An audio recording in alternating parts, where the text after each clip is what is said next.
श्रीराम. नमस्कार. आज 16 मार्च 2021. पसायदान ज्ञानेश्वरी निरूपण भाग 28.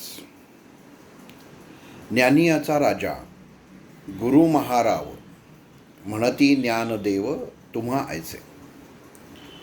या जगद्गुरू जगतपिता तुकाराम महाराज यांच्या अभंगाने आपण निरूपणाला सुरुवात करतो. वास्तविक पाहता आत्ता मागील आठवड्यात माझं आळंदीला जाणं झालं आणि एक सुदैव असं आहे की मी माझं घर आणि आळंदी हे गाडीवरनं अंतर फक्त 10 ते 15 मिनटाचं आहे. 20 मिनटाचं जरा. आणि गेल्यावरती जो इंद्रायणीचा काठ जिथं हे पूर्ण ज्ञानेश्वरी विठ्ठलपंत हा सर्व इतिहास जिथं घडला त्या इंद्रायणी काठ आणि इंद्रायणी नदी ही काय असेल, तेव्हा तिथं कसं असेल याचा एक अंदाज त्या काठावर उभा राहून घेतला.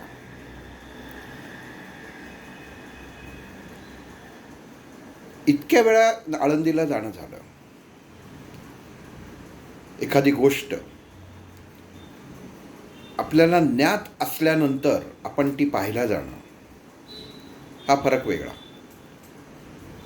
आणि अज्ञात असताना ती गोष्ट पाहणं हा फरक वेगळा. ज्या इंद्रायणी काठी अलंकापुरी आळंदीत, सध्याचं आळंदी, विठ्ठलपंत रोज पहाटे भल्या पहाटे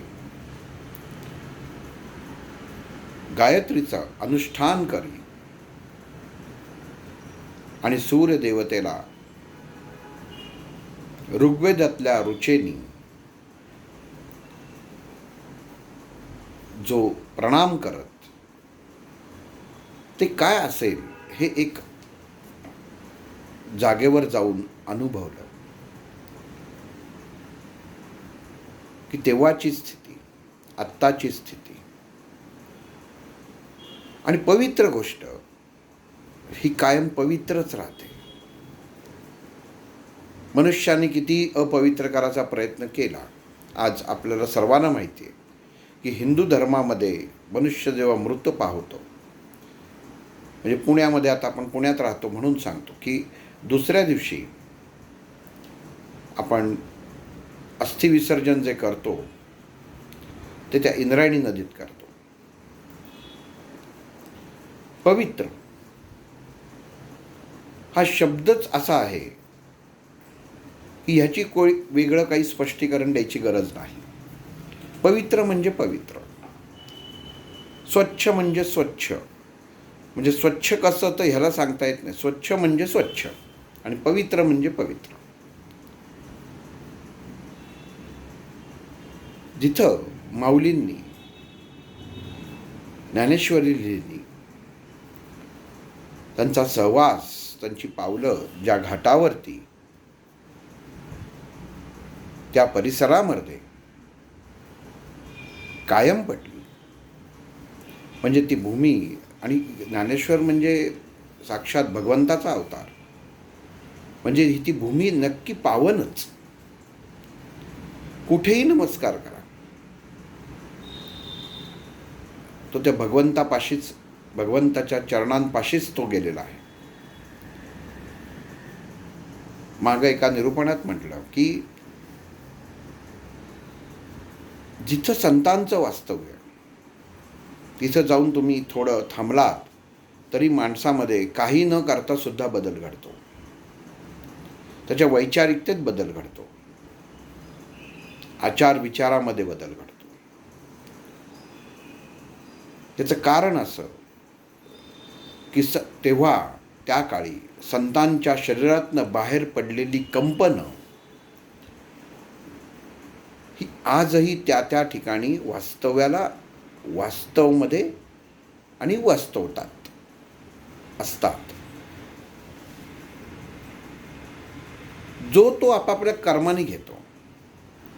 काही जण म्हणतात आम्हाला काहीच जाणवलं नाही. तुम्हाला कसं जाणवतं? काही जणांना लगेच जाणवतं. मग जे एखाद्याला लगेच जाणवलं तो म्हटला की खरंच इथं खूप छान कंपना आहे, तर लगेच दुसरा म्हणतो, काहीतरी सांगतो, ह्याला काय जाणवलं? सांगायचं तात्पर्य असं, ज्याला जाणवायचं त्याला ते बरोबर जाणवतं आणि दुसऱ्याला पावती द्यायची ते गरजच नाही. आणि आपण असं धरू की एखादा खोटं बोलला की मला काहीतरी इथं जाणवलं, तरी कसं असतं की मागं उदाहरण देऊन सांगितलं होतं की मोठ्या लोहचुंबकाच्या सानिध्यात जर छोटे छोटे लोखंडाचे कण आले तर त्या मोठ्या चुंबकाकडे ते आकर्षले जातात आणि त्यांच्यामध्ये सुद्धा तो चुंबकीय गुणधर्म उतरतो. आणि इथं तर माऊलींनी सांगितलेलं होतं, जे खळांची व्यंकटी सांडो तया सत्कर्मी रती वाढो. हे पुढं बकायदानात आपण पाहणारच आहोत. सांगायचं इथं कारण असं की एकमेकाला दूषण देण्यापेक्षा अशा ठिकाणी, अशा पवित्र ठिकाणी गेल्यानंतर आपल्याला काय प्राप्त होतं हा माणसाने विचार करावा पाहिजे. आपण मागच्या भागामध्ये जरा थोडीशी एक आठवड्याभराची मध्ये गॅप गेली, त्याबद्दल मी पहिलं क्षमा मागतो. निवृत्तीनाथांचा जन्म आणि निवृत्तीनाथांचं नाव निवृत्ती का ठेवलं इथपर्यंत आपण पाहिलं होतं की आता दुःखांची निवृत्ती झाली म्हणून विठ्ठलपंत रुक्मिणीला सांगतात की आपण यांचं नाव निवृत्ती ठेवू. आणि दोघंही उभयत यांच्या मान्यतेनुसार निवृत्ती नाव ठेवलं जातं आणि तो निवृत्तीनाथ मोठे व्हायला लागतात. बाळ आपण म्हणतो की जन्मदात घेतला पण ते कसं पटपट मोठं होत जातं मूल हे कळत सुद्धा नाही. आणि तसंच निवृत्तीनाथ हळूहळू रांगायला लागलेले असतात. विठ्ठलपंत जवळ आले की विठ्ठलपंतांचं धोतर धरायचं आणि उभं राहायचा प्रयत्न करायचा. आणि हे उभं राहताना जरी पडले तरी ते रडायचे नाहीत. आणि याचं विठ्ठलपंतांना खूप आश्चर्य वाटायचं. आणि मग क्षणामध्ये त्यांच्यामध्ये विचार यायचा की आपला जो दृष्टांत झालेला आहे की आपल्या पोटी जन्म घेतलेलं हे मूल ज्याला आपण निवृत्ती म्हणतोय, हे निवृत्ती नसून हा शिवाचा अवतार आहे आणि ही शिवाची लीला आहे. आणि त्या लीला आता एक बाप म्हणून मला पाहता येत आहेत आणि याच्यासारखा पुण्यवान तो कोणी नाही. दिवस पाठोपाठ जात असतात. हळूहळू निवृत्तीलाही कळायला लागतं. आपले वडील जेव्हा ऋग्वेदातल्या ऋचा म्हणत असतात तेव्हा निवृत्तीनाथ तोंडाने असं म्हणायला लागतात. जसे विठ्ठलपंत सूर्यनारायणाकडे बघून हात जोडतात तसंच निवृत्तीनाथ हात जोडायचा प्रयत्न करतात. आणि ह्या सगळ्या बाल लीला विठ्ठलपंत आणि रुक्मिणीताई, मी तर ताई म्हटलं, त्याचं कारण असं की आई आणि ताई ह्याच्यामध्ये फरक आहे.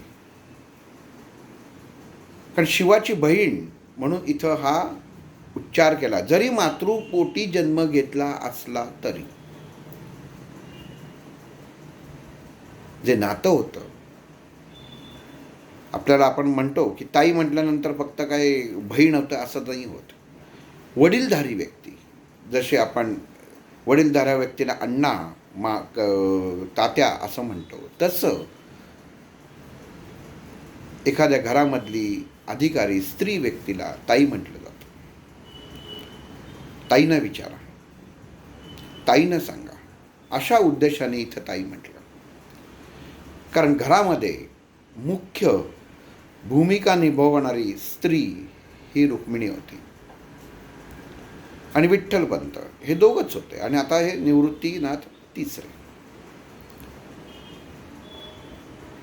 आणि जसजसे दिवस पुढे जात होते तसतसं विठ्ठलपंतांच्या लक्षात येत होतं की निवृत्ती जसा चालायला लागला तसं त्यांनी पहिल्यांदा काय केलं असेल तर श्रीकृष्णाची मूर्ती हातात घेतली आणि आपल्या छातीशी घट्ट धरून तो झोपून गेला. ही पहिली क्रिया निवृत्तीनाथांची विठ्ठलपंतांनी पाहिली आणि रुक्मिणीलाही दाखवली. अर्थात रुक्मिणी विठ्ठलपंतांना म्हणाली, ह्याच्यात नवल ते काय? तुम्ही जे रोज ऋग्वेदातल्या ऋचा म्हणता, रोज शिवमहिन्म स्तोत्र म्हणता, त्याचाच हा परिणाम आहे. आपण जे मला ज्ञान देता त्याचाच हा परिणाम आहे. त्यामुळं निवृत्तीने केलेली ही कृती मला अशी काही वेगळी वाटत नाही. फक्त दुःख एका गोष्टीचंच वाटतं. ऋग्वेदातली ऋचा म्हणताना सकाळी ज्याप्रमाणे तुम्ही सूर्यनारायणाला पूर्वेकडं मुख करून गायत्री करता, पाठीमागं पश्चिम दिशा, उजव्या बाजूला दक्षिण दिशा, डाव्या बाजूला उत्तर दिशा, आग्नेय, नैऋत्य, वायव्य आणि ईशान्य या उपदिशा.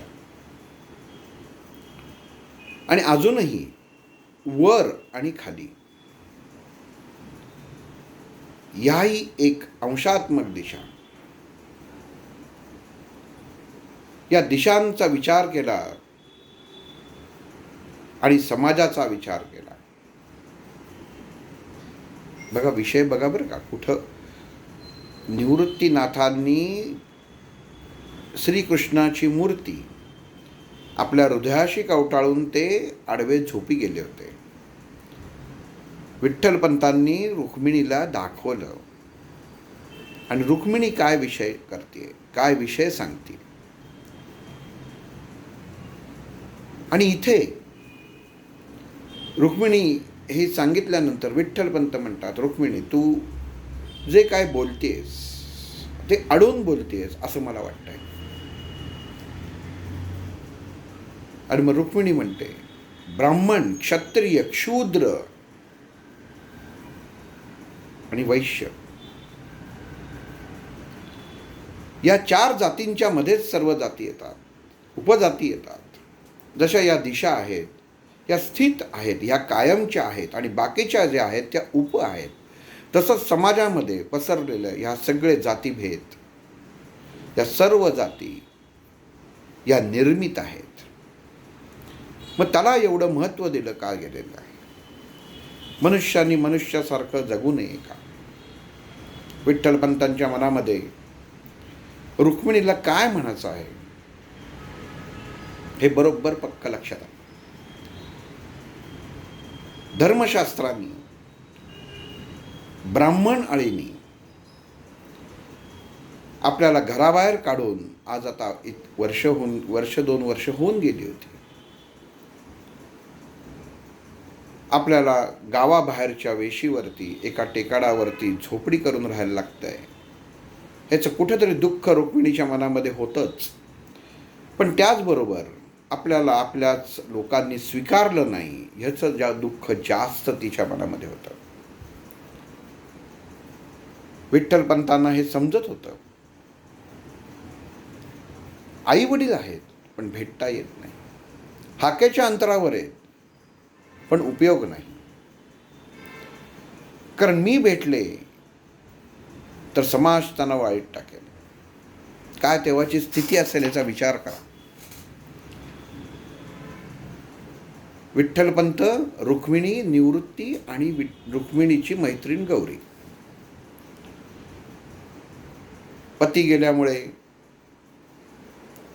विधवा झालेली, म्हणून समाजामध्ये अधिकार नाही, म्हणून रुक्मिणीला तिचा आधार झाला. काय गंमत आहे बघा. दुःखद घटना घडली, पती गेला, पण तो गेलेला पती आणि हिचा पदरी आलेलं विधवापण हे रुक्मिणी विठ्ठलपंतांच्या पथ्यावर पडलं. भगवंताची लीला काय असते, दुःखामध्ये सुख कसं असतं, त्याचं एक हे उदाहरण आहे. आणि विठ्ठलपंत रुक्मिणीला म्हणतात, रुक्मिणी तुझा राग, तू बोलत नसलीस तरी मला तुला काय म्हणायचं आहे हे मात्र लक्षात येत आहे. ती म्हणली, तू समजून घ्यायला पाहिजेस. मनुष्य बाल्य अवस्थेतनं तारुण्यात येतो, विवाह बंधनात अडकतो आणि गृहस्थ आश्रम धारण करतो. जीवन जगताना पुढं मुलं बाळ झाल्यानंतर निवृत्ती तो स्वीकारतो आणि मग संन्यास आश्रम धारण करतो. आणि प्रत्येक अवस्था ही टाकायची अवस्था आहे. तरुणपण हे जेव्हा मनुष्य टाकतो तेव्हा तो वृद्धत्वाकडे झुकतो. एखादा तरुण संसारामध्ये जेव्हा जातो तेव्हा त्याला तरुण अवस्था ही टाकायला लागते आणि मग संसारी व्हायला लागतं. आणि जेव्हा संसारातनं मुक्त व्हायला लागतं तेव्हा संसार हा टाकायला लागतो आणि मग संसारी अवस्था सोडल्यानंतर संन्यास आश्रम स्वीकारता येतो. आणि एकदा जसं जसं पुढं जातं तसं मागं वळून बघता येत नाही. हे विठ्ठलपंत रुक्मिणीला सांगत होते. पण रुक्मिणी, इथं कसं काय झालं? तू असताना, सांसारिक असताना मी संन्यास धारण केला आणि संन्यास धारण केल्यानंतर मी परत गृहस्थ आश्रमात आलो. भले मला गुरूंनी सांगितलं, गुरु आज्ञेने आलो, पण हे तांत्रिकदृष्ट्या चुकीचं आहे. समाजाने जे नियम घालून दिलेले आहेत, समाजामध्ये जे नियम समाजाच्या हितासाठी केले गेलेले आहेत, याच्या विरुद्ध झालेली ही घटना आहे. आता याच्यामध्ये एकच मार्ग, तो म्हणजे सर्वसामान्य विचार विनिमय करून जर धर्मपंडितांनी याच्यामध्ये थोडासा माणुसकीच्या दृष्टीने जर विचार केला तर आपल्याला न्याय मिळू शकतो, असं विठ्ठलपंत रुक्मिणीला सांगतात. एकंदरीत रुक्मिणीच्या मनामध्ये आपल्याला वाळीत टाकलं याचं एक दुःख होत असतं. आणि तेव्हाची परिस्थिती, एक एक भयंकर गोष्टी, या पुढं जाऊन काय होणार या चिंतेने रुक्मिणी परत समाजामध्ये स्थान कसं मिळेल याचा विचार तिच्या डोक्यामध्ये चालू असतो. पण विठ्ठलपंत माधुकरी भिक्षा मागायला जेव्हा बाहेर पडत तेव्हा समाज आपल्याकडं काय दृष्टिकोनातून बघतो, काय दृष्टीने बघतो आणि कशी वागणूक देतो हे क्षणोक्षणी ते अनुभवत असतात. पोटाची खळगी भरण्यासाठी भिक्षातही मागायलाच हवी, म्हणून नाईलाज असताना सर्व गोष्टी ऐकून घ्यायला लागतात.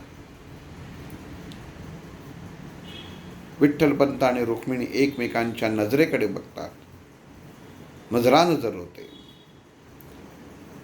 विठ्ठलपंतांना काय सांगायचं हे रुक्मिणीला कळतं आणि रुक्मिणी विषयांतर करायचं म्हणून विठ्ठलपंतांना म्हणते, आपल्याला एक गोष्ट लक्षात आली नाही. निवृत्तीच्या वेळी मला जेव्हा दिवस गेले तेव्हा मी आपल्याला सांगितलं, पण रुद्राचं आवर्तन रोज करत जा, शिवमहिम्न स्तोत्र आपण वाचता. पण गेले काही दिवस आपण ते न वाचता पुरुष सूक्त म्हणत आहात, हे तुमच्या लक्षात आलं नाही. आणि विठ्ठलपंतांच्या रुक्मिणीने सांगितल्यावर हे लक्षात येतं की वास्तविक ही काही चूक नाही, किंवा ही चूक आपल्या हातून घडती आणि लक्षात न येण्यासारखी नाही, पण तरीही विठ्ठलपंतांच्या ती लक्षात आली नाही. ही सगळी त्या परमात्म्याची, भगवंताची कृपा होती. कारण ती लीलाच अशी घडणार होती की तो आप एक एक एक एक एक एक पायरी पुढं जात होता. आणि रुक्मिणी विठ्ठलपंतांना म्हणली की आता पुरुष सुक्त तर पुरुष सुक्त, पण त्यातले खाच खळगे तुम्ही मला समजावून सांगावेत. आणि मग एक दिवशी विठ्ठलपंत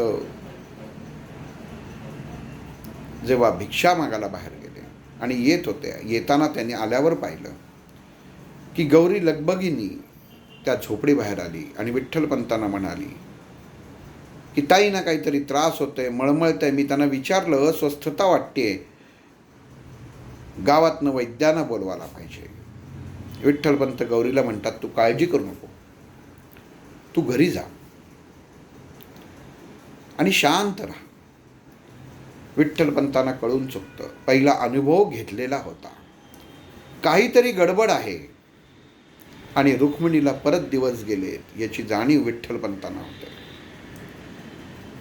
एखादी गोष्ट समाजामध्ये विचार करायला गेलं, बघायला गेलं तर अशी होते की इथं खायची वानवा आणि मग पोटी मुलं कशी. म्हणजे कायम आपण देह आणि मन ह्याचा सांगड घालायचा जर प्रयत्न केला तर आपल्याला कळतं की काही घटना ह्या आपोआप होतात, काही घटना या घडवून आणायला लागतात, पण काही घटना या आपोआप होतात. तसं रुक्मिणीला दिवस गेले हे विठ्ठलपंतांना कळून चुकतं. विठ्ठलपंत झोपडीत येतात, रुक्मिणीचा हात हातात धरतात आणि हात हातात घेतल्या घेतल्या रुक्मिणी विठ्ठलपंतांना म्हणते की आजपासून तुम्ही मला भगवद्गीतेचं ज्ञान सांगायला सुरुवात करा. जो भगवान श्रीकृष्णाचा महाअवतार होता याचं वर्णन तुम्ही करावं असं आज सकाळपासून माझ्या मनामध्ये सारखं येत आहे. आणि विठ्ठलपंतांना कळून चुकतं, ती घडी, ती वेळ ही लवकरच येणार आहे की साक्षात परमात्मा भगवान विष्णू आता रुक्मिणीच्या पोटी जन्म घेणार आहेत. याची एक झलक, चुणूक विठ्ठलपंतांच्या मनाला लागते आणि ते रुक्मिणीला हात हातात घेऊन म्हणतात की जसं तू म्हणतेस, मी तुला पहिल्या वेळेला तुझे काहीच डोहाळे पुरवू शकलो नाही, पण यावेळी तुला जसं पाहिजे तसे डोहाळे मी पुरवीन. आणि त्या दिवसापासून विठ्ठलपंत रुक्मिणीला भगवद्गीतेचा, भगवान श्रीकृष्णाचा, विराट दर्शनाचं वर्णन करायला सुरुवात करतात. आणि पुढं मग ज्या बाळाचा जन्म होतो, जे बाळ या भूतलावावर जन्म घेतं, ते कोण आणि ते काय हे पुढील भागात पाहू. श्रीराम.